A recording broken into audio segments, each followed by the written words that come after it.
Now of Carl Edwards. Edwards takes a peek to the inside. Here comes Keselowski. This is where draft really, this has always been a case at Michigan, but even more so with these new cars. On Carl board, Edwards able to push Menard on by there and take that second spot away too. Joey Logano side by side with the 99 of Trevor Bayne. A little bit further back is Jason Leffler. Coming into the mix also Reed Sorensen there in the yellow 32, and there is Kevin Harvick up to the 8th. And of course, as we look at the 22 and the 60 side by side, we would be remiss if we didn't remind everybody they have a bit of history and are both on probation right now and giving each other plenty of room. I like the teamwork you're seeing right here with the two Roush cars with Menard and Edwards working together and using this draft to stay ahead of Keselowski. Brad slides back into the 3rd spot, and from high above there's Trevor Bayne taking a peek underneath. Can he make it and clear him? Doesn't look like it. Side by side with Joey down the backstretch. You can see Keselowski trying this one more time down to the inside, where he had both of them together there. He may be able to slide up in front of Carl Edwards. That's what he's going to try to do, but I don't think he got enough of a run that time. Like I said earlier, Paul Menard was running lap times as fast as Keselowski, even though he was 7 or 10 seconds behind. And now he's able to get out front and really use that fast car. Well, and this is the first time Paul's ever led here in the Nationwide Series at Michigan in his 5th start here at the 2-mile oval.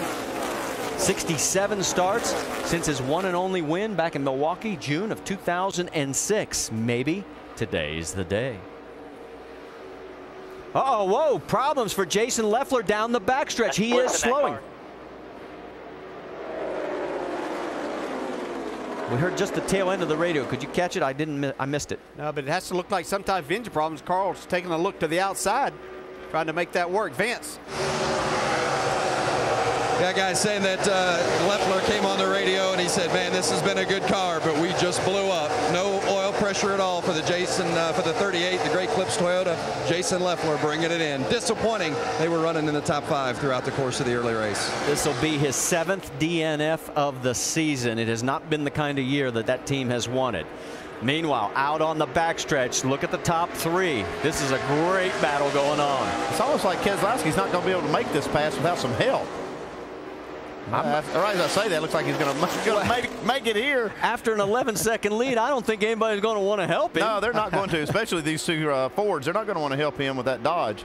Yeah, and he's going, as you said, he's going to have a difficult time there.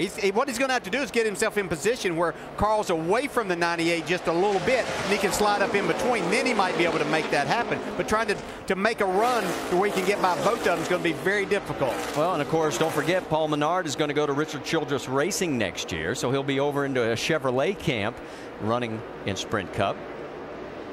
Looking a little bit further back, the fastest car on the track right now, Justin Allgaier. Yeah, we were just talking about Keselowski needs some help. He's going to have all the help he wants here in a minute with this group of cars catching him. Yeah, you see right up in front of him's a guy that I'm looking at, though. That's Kevin Harvick. He's got this groove up on the top of the racetrack. He is coming right now, guys. Harvick is up to 6th position.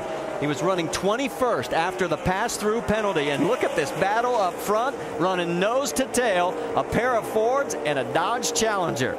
And it's real easy to tell them apart. See, now Keselowski's still trying to make that move on the bottom. Back on board with Brad.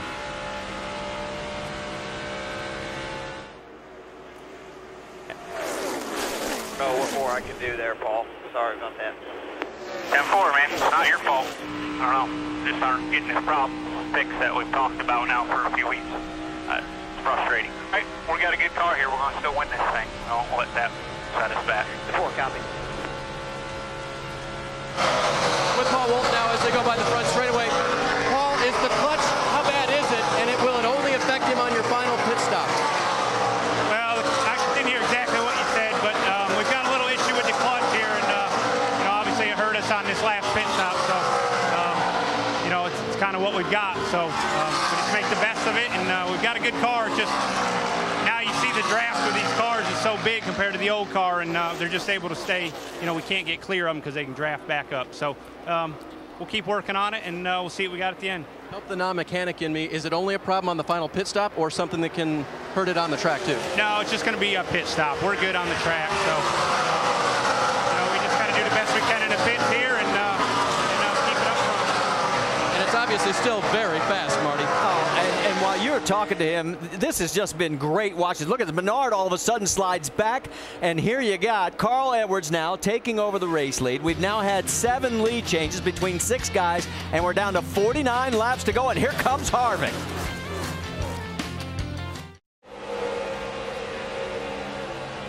ESPN's coverage of Major League Baseball continues tomorrow night with a battle of NL East rivals from Citi Field. Raul Ibanez and the Phillies take on David Wright and the New York Mets on ESPN's Sunday Night Baseball at 8 Eastern. Game also available on ESPN3.com.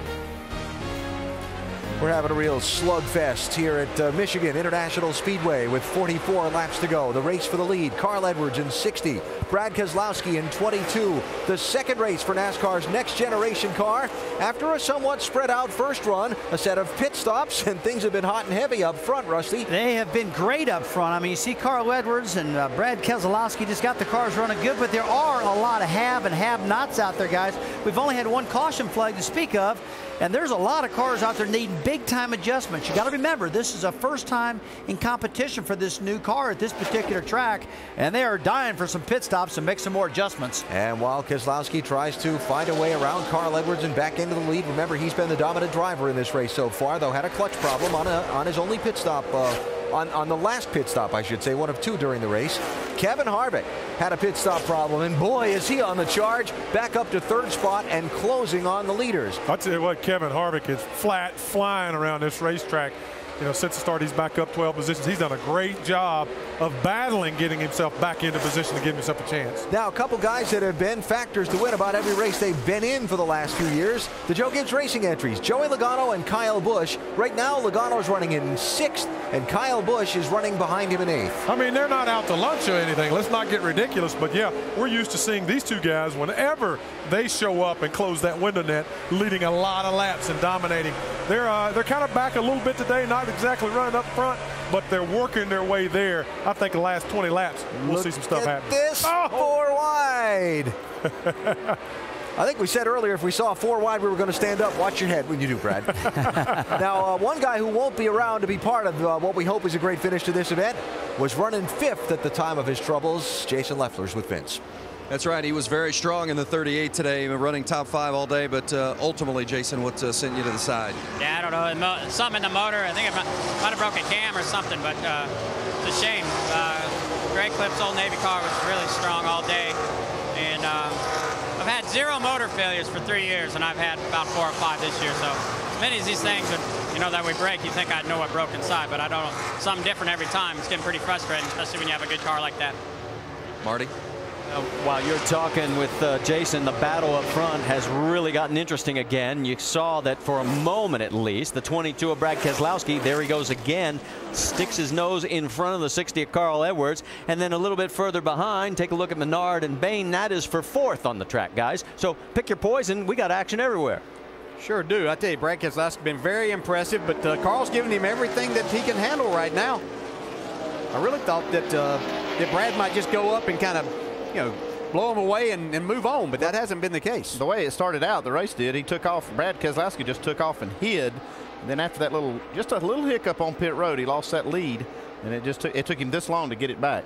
I think what we're seeing too, these guys getting used to these cars, what they can and can't do with them. They're learning all about it, learning to use the draft even more at a place like this. That maybe in the past with the older car, they didn't have those opportunities. That was Kenny Wallace going another lap down. He is now shown in 32nd position. It's Keselowski and Edwards up front with 40 to go. Welcome back to the Carfax 250, and make sure to go to NASCAR.com for all your latest NASCAR information. And also go to Goodyear.com to show your thanks and help support our troops, as Goodyear is the official tire of NASCAR.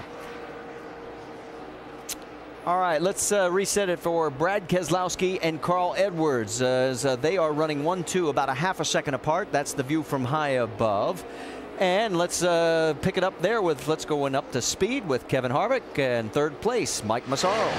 Well, the 33 team, Marty, certainly got their money's worth on that last pit stop. They took some time, made some adjustments. They actually adjusted the sway bar trying to get that car right. They felt like it was worth it.